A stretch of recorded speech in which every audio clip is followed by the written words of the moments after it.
नमस्कार दोस्तों। जो हम अपना कॉमिक्स पढ़ रहे थे खून से रंगा चाकू, आज इसको आगे बढ़ाते हैं। हाँ, इसके 2 पार्ट हो गए, आपने नहीं देखे तो वो देख सकते हैं। आज इसका तीसरा पार्ट शुरू करते हैं। तो हमने काफ़ी ज़्यादा पढ़ लिया था शायद है, तो इसको आगे बढ़ाते हैं। ये यहाँ पे कुछ हो गया था जहाँ पे वो सरदार और विकराल आ गए थे, ऐसा कुछ होगा था ना। तो उससे कुछ आगे चलते हैं। ठीक है दोस्तों, तो पढ़ते हैं आगे। आ जाओ यार, कहाँ से था वो? हाँ, यहाँ से आगे चलते हैं। तो यहाँ तक पढ़ लिया था जैसे हमने। गुफा के अंदर प्रवेश करते शेरा पर वार करने ही वाला था काला सरदार। ठहरो काला सरदार, क्यों देवता मौत से डर रहे हो या जिंदगी से प्यार हो गया है? धीमे स्वर में फुस फुसाया शेरा, मैं जानता हूँ काला सरदार कि तुम मेरे शत्रु नहीं बल्कि मेरे मददगार हो। क्या? इधर युद्ध की भयानक आग में झुलस रहा था सोना का शांत जंगल। हा हा हा, वालदूर के हुक्म की छाया में रहकर ही तुम अपनी जान बचा सकते हो। विरोधियों के सिर यूं उड़ा दिए उसने मानो कोई वध उत्सव हो आज। खच्चाक। जो सिर मेरी खिलाफत में उठेगा उड़ा दिया जाएगा। हा हा हा, बहुत फड़फड़ा रहा था, अभी शांत हो गया। वालदूर एक युवक का सिर उड़ाने ही जा रहा था कि उसकी पुत्री ने रोक लिया स्वयं पिता का हाथ। नहीं पिताश्री, इन्हें मत मारिए। बेटी नील। धाड़ उठा वह युवक। रुक क्यों गए वालदूर? मारो मुझे, उड़ा दो अपने दामाद के सिर के परकच्चे, कर दो अपनी बेटी को विधवा। वालदूर का क्रोध आपे से भार होने लगा था। बेटी क्या बक रहा है ये? यह ठीक कह रहे हैं पिताश्री, हमने एक दूसरे से गंधर्व विवाह कर लिया है। चटाक से गूंजी एक आवाज जो 100% थप्पड़ की थी। नीलमणि। चटाक। इसने अपनी बेटी को चटाक से थप्पड़ जड़ दिया। भाई, मुझे मारकर आप मेरी आवाज़ नहीं दबा सकते पिताश्री। हम दोनों एक दूसरे को वर्षों से चाहते हैं, पर कबीले की आपसी दुश्मनी के कारण अपने विवाह की बात मैं आपसे कह न सकी थी। पर आज मैं चुप नहीं रहूंगी, क्योंकि आप अपने ही दामाद के खून से अपने हाथ रंगने जा रहे थे। उसके लहू से जिसका एक अंश मेरी कोख में पल रहा है। इसे मारने से पहले आपको अपनी बेटी की लाश बिछानी होगी। वेरी गुड भाई, इनका तो पहले से ही अफेयर था कुछ। वालदूर चीख पड़ा, हलक फाड़ कर इस युवक के साथ कैद कर लो मेरी बेटी को भी। पिताश्री, मैंने सोचा था आपका साथ देने से आप अपनी बेटी की एक बात अवश्य मान लेंगे, पर आप बाप नहीं कसाई निकले। कसाई जो अपनी बेटी की सिर्फ एकमात्र खुशी भी गला घोंट देना चाहता है। उधर गुफा में काला सरदार शेरा को दिखा रहा था वह भयानक मंजर। देखो शेरा, यह है उन सरदारों की लाशें जिन्हें वालदूर ने अपनी बेटी के स्वयंवर से का झांसा देकर बुलाया था। पर एक बात समझ में नहीं आई, तुमने उनके सामने मुझ पर वार क्यों किया? क्योंकि वह एक तांत्रिक है और उसकी तंत्र शक्तियाँ हमारी शक्तियाँ, शारीरिक शक्तियों पर अवश्य ही भारी पड़ती। इसी पल गुफा के द्वार पर नजर आया वह तांत्रिक। हा हा हा, भारी तो मैं अब भी पड़ूंगा शेरा, तुम अपनी चाल से मुझे नहीं मार सकते। तांत्रिक विकराल, चाल हम नहीं तुम चल रहे थे, पर शेरा तेरी किसी चाल में नहीं आने वाला। हवा में ही खिल खिल होकर बिखर गई मूर्ति। जितने पापियों का नाश तुझे करना था कर लिया शेरा। आज तो एक पापी के हाथों तेरा सर्वनाश होगा। हा हा हा। शेरा ने अगला वार अपनी तरफ से बहुत खतरनाक किया था। पापी, तू मेरा क्या सर्वनाश करेगा? तू तो स्वयं मौत की कगार पर खड़ा है। उफ, यह क्या? हा हा हा। शेरा, मेरी मौत तेरे चाकू से होनी तो लिखी है, पर वह चाकू मुझ पर तभी असर कर सकता है जब वह किसी मासूम के खून से रंगा हो।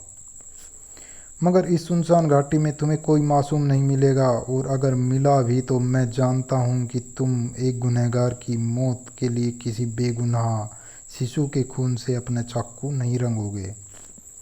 बोलो, अब बोलो, कैसे मारोगे मुझे? हा हा हा। शेरा ने खींच कर अगला वार किया मगर कुछ ने बिगड़ा तांत्रिक का। हा हा हा, जितने भी वार कर सकता है कर, अब थक जाए तो बता देना क्योंकि फिर मैं तुझ पर अपना प्रथम और आखिरी वार करूँगा। शेरा के सामने मुंह बाएं खड़ी उलझन का उपाय सोच रहा था काला सरदार। अगर वह दंड मुझे मिल जाए तो मैं उसकी शक्ति से अपने पुत्र को अंदर बुला सकता हूँ। फिर मैं स्वयं शेरा का चाकू अपने पुत्र के खून से रंग दूंगा। उफ, कितना महान त्याग करने की सोच रहा था वो इंसान। उधर वालदूर का काफिला आ रहा था। उस बग्गी पर कैद थी उसकी बेटी और वह युवक। सच ही कहते थे तुम करोम्मा की पिताश्री, हमारे विवाह की सहमति कभी नहीं देंगे। प्रिय नील, हम दोनों साथ जी तो भले ही नहीं सकेंगे, पर अगर तुम तैयार हो तो हम साथ मर अवश्य सकते हैं। करोम्मा, मैं तुम्हारे विचार से सहमत हूँ, पर शायद पिताश्री मुझे तुम्हारे साथ मरने भी नहीं देंगे। इंसान किसी की जिंदगी पर तो अपना अधिकार जमा सकता है नील, पर मौत पर कोई आज तक अपना अधिकार नहीं जमा सका। हमें एक साथ मरने से कोई नहीं रोक सकेगा। वह देखो सामने आ गई त्रिशूला घाटी है। जैसे ही वहाँ से हमारा काफिला गुजरेगा हमें उस घाटी में कूद जाना है। शायद तुम ठीक कहते हो करोमा, इस जन्म में तो हम मिल नहीं पाए, पर अगले जन्म में हमारा मिलन अवश्य होगा। इधर शेरा का कोई वार असरकारक नहीं हो पा रहा था। शेरा, तेरे वारों में अब दम नहीं रहा। अब तू मेरी मौत के विषय में नहीं, अपनी ज़िंदगी के बारे में सोच, जो कुछ ही पलों की मेहमान है। मानवता के दुश्मन से शेरा ने कभी हार नहीं मानी। जब तक मेरे जिस्म में एक एक कतरा खून बचा है मैं तुझ पर वार करता रहूँगा। ठीक है तो फिर कर प्रहार। मैं भी तेरे थक कर गिर जाने का इंतजार करूँगा और अपने शैतान देव को 11वीं बलि दूंगा। इधर काला सरदार पत्थर पर चढ़कर वह दंड उतारने जा रहा था, पर अजब मुसीबत में फंस गया वह। उफ, ये क्या, मेरा पाँव इस चुंबकीय पत्थर से चिपक कर रह गया है। पत्थर की जकड़ से मुक्त होने के लिए उसने अपने पाँव को ही आहुति दे डाली। Very good.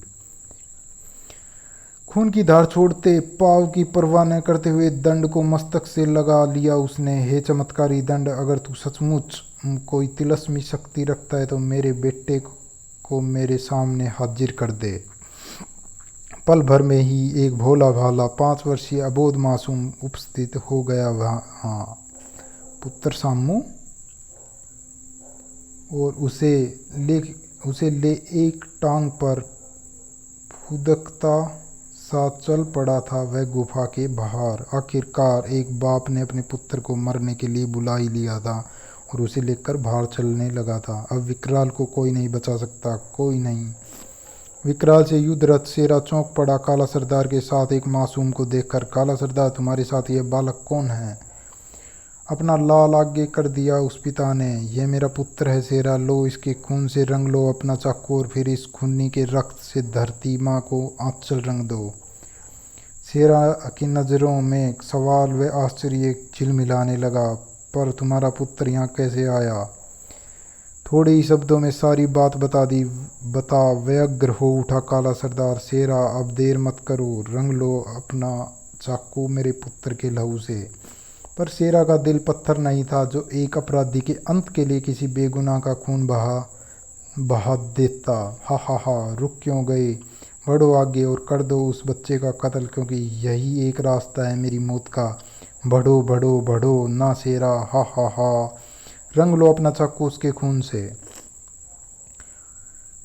कर खून उसका, हा हा हा। मैं जानता हूँ तू उसका खून नहीं करेगा, पर उसके रक्त से अगर तूने अपने चाकू नहीं रंगा तो मेरा रक्त कैसे बहाएगा तू? तब तो मैं ही तेरे रक्त से धरती की मांग भर दूंगा। लड़ खड़ा कर गिरा शेरा काला सरदार के पास। सोच क्या रहे हो शेरा, उठाओ चाकू, रंग लो मेरे बेटे के लहू से।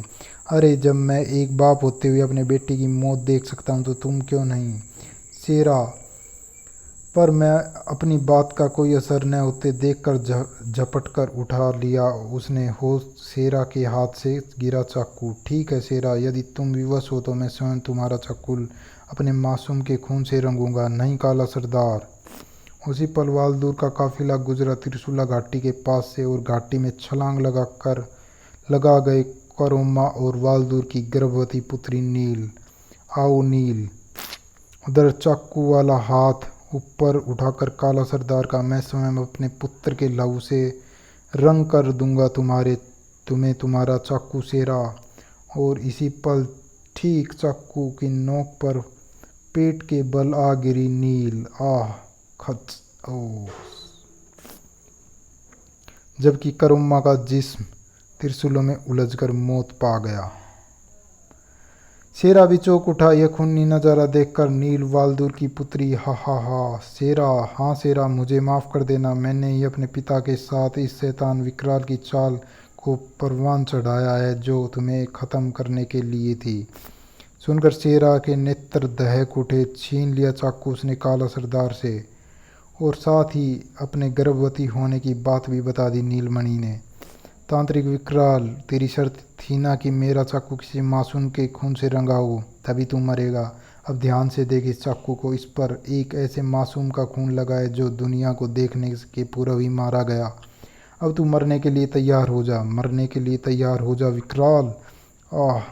विधि की शर्त पूरी हो चुकी थी। शेरा का चाकू मासूम के खून से रंग चुका था। अब विकराल की मौत निश्चित थी। तभी एक रस्सी से लटकता वालदूर भी उतर आया वहाँ। विकराल, मेरी बेटी कहाँ है? मरते मरते उस चालबाज ने एक और चाल चल दी। मुझे अफसोस है सरदार वालदूर कि मैं आपकी बेटी को न बचा सका। जैसे ही शेरा को मालूम पड़ा कि आपकी पुत्री गर्भवती है और मुझे मारने के लिए इसने अपने चाकू किसी मासूम के खून से रंगना है, इसने आपकी पुत्री के गर्भ में पनप रहे शिशु पर ही वार करके अपना चाकू रंग लिया उसके खून से। हाँ नहीं। इसी के साथ दम तोड़ दिया विकराल ने और क्रोधाग्नि में झुलसता वालदूर टूट पड़ा शेरा पर। शेरा, किसी के गर्भ की हत्या करने की अपेक्षा हम जैसे पापियों से तो की जा सकती है, पर तेरे जैसे देवता से इस पापी को यह उम्मीद नहीं थी। वालदूर, होश में आओ, वह झूठ बोल रहा है। तेरी पुत्री स्वयं चाकू पर आ गिरी थी। तांत्रिक विकराल कभी झूठ बोल ही नहीं सकता शेरा।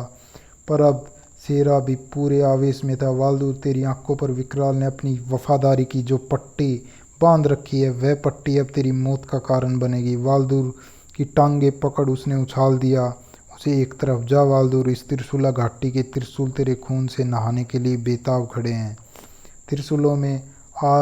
त्रिशूलों में ही उलझ कर रह गया वालदूर के कंठ से निकली अंतिम चीख। आह, खत्म हो गए दोनों पापी।